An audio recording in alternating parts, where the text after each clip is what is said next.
सुप्रभात दोस्तों। एक खबर के साथ आए हैं जिसने पाकिस्तान में इस समय हलचल मचा करके रखी है। ईरान ने पाकिस्तान पर सर्जिकल स्ट्राइक कर दिया है जिसमें वहां पर अनेकों क्षतियां पहुंच चुकी हैं और पाकिस्तान में एक ऐसे भारतीय की चर्चा हो रही है जो हाल फिलहाल में ईरान के दौरे पर थे। जी हाँ दोस्तों, हमारे विदेश मंत्री एस जयशंकर महोदय जो अभी ईरान के दौरे पर थे, इनकी पाकिस्तान में क्यों चर्चा चल रही है, इन सब का डिस्कशन इसी वीडियो में करेंगे। इसी वीडियो में कंप्लीट एनालिसिस करेंगे कि आखिरकार पाकिस्तान पर किसने, क्यों ईरान ने सर्जिकल स्ट्राइक कर दिया, पाकिस्तान ने ईरान के साथ कौन सी छेड़खानी कर दी। ईरान तो खुद भी एक मुस्लिम बहुल्य क्षेत्र है और पाकिस्तान तो मुस्लिमों का बहुत बड़ा नेता बनता है अपने आप को। फिर ईरान ने पाकिस्तान पर आखिरकार हमला क्यों किया, तो कंप्लीट एनालिसिस करेंगे इसी वीडियो के माध्यम से। इसका पूरा पोस्टमार्टम करेंगे और पाकिस्तान की जो जमीनी हकीकत है वो भी आप तक पहुंचाएंगे।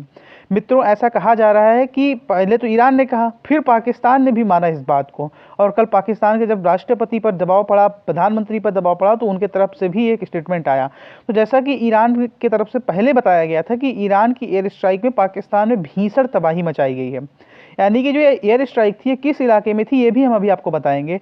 पाकिस्तान का दावा है, पाकिस्तान बेसिकली अपने आप मानता नहीं है कि उसके यहाँ एक भी आतंकवादी है, क्योंकि भारत ने जब भी सर्जिकल स्ट्राइक किया है, एयर स्ट्राइक किया है, तो पाकिस्तान ने कभी माना ही नहीं है कि उनके यहाँ कभी भी कोई आतंकवादी रहा है। तो पाकिस्तान ने ऐसा कहा है कि उसके यहाँ 2 बच्चों की मौत हो गई है। उनकी फोटो हम इस वीडियो में लगा सकते थे, लेकिन उन बच्चों की फोटो मैं नहीं लगाना चाहता था। दरअसल में किसी भी देश में भी अगर मानवता की हत्या होती है तो यह गलत है, और एक इंसान होने के नाते इसके खिलाफ हम सबकी संवेदनाएं रहती हैं। पर आतंकिस्तान के समर्थन में किसी भी तरह से भारतीय होने के नाते मेरी कोई संवेदना नहीं है। पाकिस्तान का कहना है इस हमले में 2 बच्चे की मौत हुई है, दोनों बच्चियां हैं, बेसिकली 6 लोग घायल हुए हैं। मरने वालों का आंकड़ा बढ़ सकता है। इसके अलावा 2 घर भी तबाह हुए हैं। अगर मान लीजिए 2 घर तबाह हुए हैं, तो दोनों घर अगर तबाह हो गए तो मिनिमम वहां पर 10-10 लोग तो रह ही रहे होंगे, 5-5 तो रह ही रहे होंगे। तो ये तो फर्जी आंकड़ा है कि 2 लोगों की मौत हुई है सिर्फ। ईरान के हमले के बाद तबाही का वीडियो सामने आया है जिसमें कई रिहायशी मकान खंडहर में तब्दील हो गए हैं। जी हाँ दोस्तों, जो बड़े बड़े मकान हैं, वहाँ पर रहने वाले मकान हैं। बेसिकली बलूचिस्तान एक बहुत पिछड़ा इलाका है, पाकिस्तान सिर्फ वहाँ का दोहन करता है, और बलूचिस्तान भी फ्यूचर में अलग देश बनेगा, इस बात की गारंटी है। वीडियो जो है ना, जैश अल अदल ने जारी किया। अब आपके मन में विचार आ रहा होगा कि ये जैश अल अदल क्या है, तो बेसिकली यही तो दोनों के बीच में बोन ऑफ कंसेंशन है, यानी कि जो झगड़े की जड़ है वो यही है, जैश अल अदल। जैश अल अदल एक आतंकवादी संगठन है, सुन्नी आतंकवादी संगठन है। जैसे मुस्लिमों में भी कई सारे पैक्ट होते हैं, वैसे सुन्नी आतंकवादी संगठन है। और आपको बता दें कि ईरान जो है वह एक शिया बहुल्य क्षेत्र है, और वो शिया समर्थन करने वाले देश हैं। और इस जैश अल अदल ने क्या किया था, ईरान में आतंकवादी हमले कराए थे। इसके साथ ही हम आपको ये भी बता दें कि ईरान ने सिर्फ यहाँ पर ही हमला नहीं किया, ईरान ने इराक में भी किया है और ISIS के अगेंस्ट भी किया है, और इजरायली खुफिया एजेंसी मोसाद की हेडक्वार्टर पर भी हमला किया है। लेकिन जो उसका इधर पाकिस्तान वाला हमला था, ये किसी को समझ में नहीं आ रहा कि पाकिस्तान पर क्यों हमला कर दिया। तो जो जैश अल अदल महोदय हैं, यह बेसिकली सुन्नी आतंकवादियों का संगठन है जिसने ईरान पर एक हमला किया था, आतंकवादी हमला, जिसमें करीब वहाँ पर 10-12 लोगों की मौत हुई थी, दुखद मौत हुई थी। तो इसके खिलाफ ईरान अब पूरी मुद्रा में आ चुका है कि हम मारेंगे जरूर। तो ईरान ने सर्जिकल एयर स्ट्राइक के माध्यम से पाकिस्तान को बता दिया है तुम्हारी क्या दम है। यह बेसिकली आप समझ रहे होंगे किसका मैप है, तो ये पाकिस्तान का मैप नहीं है, यह मैप है पाकिस्तान का। तो ये पूरा मैप ऊपर वाला ये जो मैप आपको दिखाया जा रहा है, यह है बलूचिस्तान का। ये इतना बड़ा जो आप रेड कलर में देख रहे हैं, ये पूरा बलूचिस्तान का इलाका है। यहाँ पर जो है ना ईरान, आप अगर वर्ल्ड मैप के बारे में थोड़ी सी भी जानकारी होगी तो ईरान का इलाका यही पाकिस्तान से सटा हुआ है। ये पूरा ईरान का इधर इलाका सटा हुआ है। तो यहाँ से ईरान के फाइटर जेट्स ने उड़ान भरी, और ये जो पंजूर है इलाका, पनगौर, ये जो भी नाम है इसका, पंजगौर नाम है। वैसे हिंदी में इसको पंजौर लिखते हैं, अब इंग्लिश में पंचगौर भी बोलते हैं, लेकिन हिंदी में इसको पंजौर लिखते हैं। क्या लिखते हैं? पंजौर। तो इस पंजौर इलाके पर ईरान ने एयर स्ट्राइक कर दिया पूरी तरह से। इससे पहले surgical strike, air strike Pakistan की आदत बन चुकी है ये सब ढहना। बेसिकली सर्जिकल स्ट्राइक में क्या होता है कि आर्मी जाती है पैदल माध्यम से हमला करने, एयर स्ट्राइक में एयर फोर्स जाती है। लेकिन ऐसा कहीं ना कहीं माना जा रहा है कि ईरानी आर्मी भी यहाँ रेडी बैठी हुई थी कि अगर इधर से कोई रिटेलिएशन होता है तो ईरानी आर्मी हमला कर देगी। तो पाकिस्तान के ऊपर रॉकेट से हमला किया गया, ये जो पंजौर इलाका है यहाँ पर। अब पाकिस्तानी बेचारे करें क्या? अब पहले तो एक्सेप्ट नहीं करते हैं कि उनके यहाँ आतंकवादी हैं, फिर जब एक्सेप्ट किए तो बता रहे हैं कि हमारे यहाँ सिर्फ 2 बच्चों की मौत है, ईरान का हमला बहुत खराब था। पाकिस्तान के जो मिनिस्टर हैं उनका तरफ से एक बयान आया है कि Pakistan has always said terrorism is a common threat to all countries in the region that requires coordinate action. भैया पाकिस्तान हम जब यूएन में गए थे, हमारे प्रधानमंत्री ने यह बात कहा था कि आतंकवाद पूरी दुनिया के लिए एक समस्या है और दुनिया को एकजुट होकर के इसका मुकाबला करना चाहिए। तो पता नहीं क्यों तुम लोगों को मिर्ची लगी थी, अब वही बात तुम लोग कह रहे हो। देखिए बेसिकली हुआ गया है, पाकिस्तान ने आतंकवादियों को पाला पोसा। जब तक अमेरिका से फंडिंग आती रही तो पाकिस्तान आराम से आतंकवादियों को पालता रहा। चीन फंडिंग करता रहा तो आतंकवादियों को पैसा देता रहा। आपने कई खबरों में सुना भी होगा कि पाकिस्तान से जो आतंकवादी भारत में आते हैं उनको यह कहा जाता है कि जाओ, तुम तो जा रहे हो युद्ध के लिए, अगर तुम शहीद हो गए तो तुम्हें हुरे मिलेंगी, और अगर बच गए तो तुम तो वैसे ही महान बन जाओगे। तो उनको वो जब शहीद होने का उनसे कहा जाता है, यानी उनको मरने का कहा जाता है, हूरों के दर्शन का कहा जाता है, तो उनसे कहा जाता है कि तुम ये चिंता मत करना अपने परिवार की, हम तुम्हारे परिवार का पूरी तरह से पालन पोषण करेंगे। अब बताइए, जिस पाकिस्तान में खुद के खाने के पैसे नहीं है, वो आतंकवादियों को कहाँ से पैसा देगा, वो कहाँ से उनको आटा देगा, कहाँ से गेहूँ देगा। तो अब जो चीज़ें हुई, और बेसिकली इसमें भारत का एक बहुत महत्वपूर्ण योगदान इसलिए रहा क्योंकि भारत ने जो अपना स्टैंड लिया कि पाकिस्तानी समर्थित आतंकवाद को जम्मू कश्मीर से पूरी तरह से खत्म करेंगे, पूरे देश में हम आतंकवाद को, पाकिस्तानी समर्थित आतंकवाद को पूरी तरह से नेस्तनाबूद कर देंगे।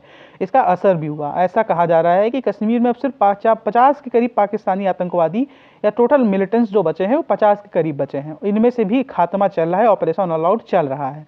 तो पाकिस्तान के आतंकवादी उधर से इधर आ नहीं पा रहे हैं।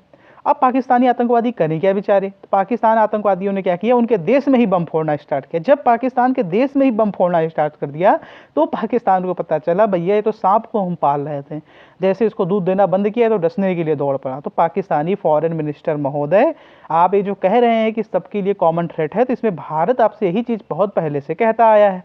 अब जब आप कूटे जा रहे हैं तो आप कह रहे हैं कि सबके लिए कॉमन थ्रेट था।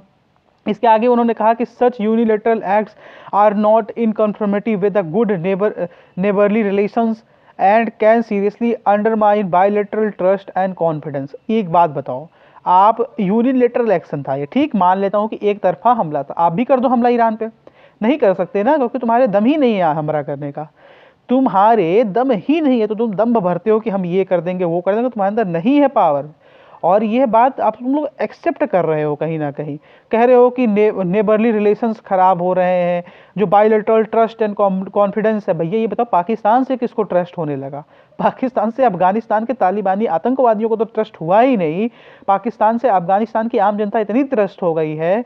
पाकिस्तान से किसी भी देश का कोई ट्रस्ट है? चाइना का ट्रस्ट है? चाइना तुम्हारे यहाँ अपने इंजीनियर से रखता है तो अपने हथियारबंद लोगों को उनके साथ रखता है, तुम्हारे यहाँ कोई ट्रस्ट नहीं है बेटा। तुम लोग बिल्कुल निहायती निकृष्ट लोग हो, एक नंबर के। तुम लोग अब समझ रहे हो कि आतंकवाद बुरी चीज़ है। जब तुम्हारी इकोनॉमी पूरी तरह से कोलैप्स हो चुकी है, अमेरिका का मदद रुक चुका है, चीन ने भी अब तुम्हारे यहाँ से मदद रोक दिया है, वो प्रोजेक्ट जो बना रहा था सीपेक वो भी बंद कर दिया है, कहा है भैया तुम्हारे यहाँ बहुत अधिक हमले हो रहे हैं, आतंकवाद हो रहा है, तो अब तुम लोग क्या करो? कटोरा लेकर के यूएई जाते हो, वहाँ पैसा मिलता नहीं है, वहाँ के क्राउन आते हैं इंडिया में, कितना बढ़िया से भव्य स्वागत होता है। रसिया जाता है तुम्हारा पूर्व प्रधानमंत्री इमरान खान, उससे पुतिन महोदय मिलता ही नहीं है, पुतिन महोदय मिलते ही नहीं। हमारे तो मात्र जयशंकर पहुँच जाते हैं, उनसे पुतिन मिल लेते हैं। कोई ट्रस्ट कॉन्फिडेंस है ही नहीं तुम्हारे ऊपर, और ईरान का तो कभी नहीं था तुम्हारे ऊपर। ईरानी हमले में 3 और बच्चियां जख्मी भी हुई हैं, ऐसा ये सब पाकिस्तान ने कहा है। ईरान ने तो कहा था हम आतंकवादियों के ऊपर हमला किए हैं, और आतंकवादियों के ऊपर हमला जायज़ था। इनके नाम भी पाकिस्तान ने बताया है कि जमीला, अस्मा, लालो, ये 3 बच्चियां जो हैं ये घायल बताई जा रही हैं। तीनों का ही अस्पताल में इलाज करवाया जा रहा है। ईरान के इस हमले से पाकिस्तान में दहशत फैल गई है। जैसे भारत ने जब एयर स्ट्राइक, सर्जिकल स्ट्राइक किया था तो पाकिस्तान में दहशत फैल गई थी, वहाँ के लोग काफ़ी डरे सहमे हुए हैं।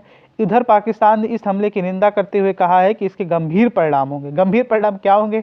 बायलैटरल रिलेशनशिप खत्म करोगे, तुम्हारा ही नुकसान है, तेल तुमको मिलेगा नहीं, खाओगे तुम है क्या, कुछ भी करना है। गंभीर परिणाम क्या? युद्ध कर लोगे ईरान से, मारेगा, पटक के मारेगा तुमको ईरान, इस बात की गारंटी है। ईरान ना डरने वाला देश नहीं है। दरअसल में जो फोटो की चर्चा हो रही है पूरे पाकिस्तान में, वो बेसिकली ये फोटो है जिसमें आप लोग देख सकते हैं ईरान के राष्ट्रपति इब्राहिम रईसी भारतीय विदेश मंत्री यानी कि भारतीय फॉरेन मिनिस्टर एस जयशंकर से मिल रहे हैं, भेंट कर रहे हैं। यह भेंट पता है कब हुई थी? 15 जनवरी को यह भेंट हुई थी। बेसिकली 13 से 15 तक की यात्रा थी, या 14 से 16, एक प्लस माइनस 1 दिन हो सकता है। इसके एक दिन बाद ही ईरान ने सर्जिकल स्ट्राइक कर दिया पाकिस्तान पर या आतंकी स्थान पर। तो पाकिस्तान में ये कहा जा रहा है कि भारत जो है इस सर्जिकल स्ट्राइक के पीछे है। पाकिस्तान की एक जो मीडिया हमेशा भारत के पीछे पड़ी रहती है कि भारत का विदेश मंत्री गया था ईरान, ईरान के राष्ट्रपति से मिला, इसलिए ईरान ने हमला किया। अरे यार, ये कौन सा तथ्य होता है यार, ईरान ने हमला किया? मतलब तुम मान रहे हो कि भारत की इतनी पावर हो चुकी है, भारत का इतना डोमिनेंस हो चुका है वर्ल्ड में कि भारत के कहने पर तुम्हारे खिलाफ ईरान ने हमला कर दिया, या किसी देश ने भी तुम्हारे खिलाफ हमला कर दिया। ऐसे तुम लोग कहते हो तालिबान भारत के कहने पर हमला करता है। यानी तुम मान रहे हो ना कि भारत पावरफुल हो चुका है और आप लोग मिट चुके हैं। तो इसका एक ही समाधान है कि आप लोग कश्मीर को भारत के हवाले कर दीजिए। नहीं करेंगे तो भी आने वाले भविष्य में भारत कब्जा कर लेगा, उसको ले लेगा, तुमसे छीन लेगा। और आप लोग अगर आतंकवाद को खत्म करते हैं तो मानवता की दृष्टि से भारत वसुधैव कुटुंबकम की नीति अपनाते हुए आपकी भी मदद करेगा। लेकिन उसकी शर्त यह है कि हमारा कश्मीर हमारा रहेगा, बलूचिस्तान एक अलग देश बनेगा।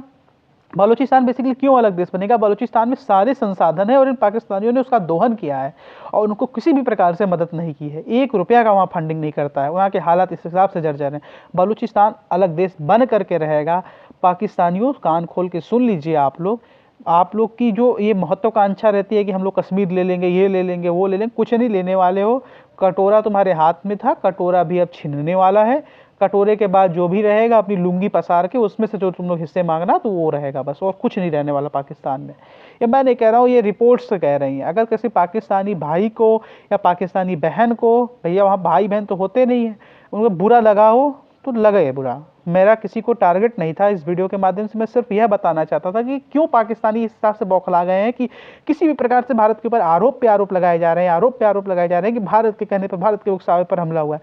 भैया भारत का अगर तो पावर मान लिए हो तुम तो कोई बात नहीं, ऐसे भारतीय हमें भी गर्व है कि तुमने मान लिया कि भारत में इतनी शक्तियाँ हैं। उम्मीद करते हैं आपको पूरी घटना के बारे में सिलसिलेवार जानकारी हुई होगी, सिलसिलेवार कि क्यों पाकिस्तान के ऊपर हमला कर दिया ईरान ने, कौन था ये आतंकवादी संगठन जिसकी वजह से हमला हुआ, जयसल अदल ने जो वीडियो जारी किया है क्या उसमें कितनी सत्यता है, किस इलाके में पाकिस्तान के ऊपर हमला किया गया और पाकिस्तान इन सब मामलों में भारत को क्यों घसीट लाता है। संपूर्ण जानकारी आपको प्रोवाइड किए होंगे। बहुत जल्द आपसे दोबारा मुलाकात होगी एक और वीडियो के साथ। तब तक के लिए हमारे चैनल को सब्सक्राइब करके रखिएगा और हंसते रहिए, मुस्कुराते रहिए और भारत माता की जय के नारे लगाते रहिए। जय हिंद, जय भारत।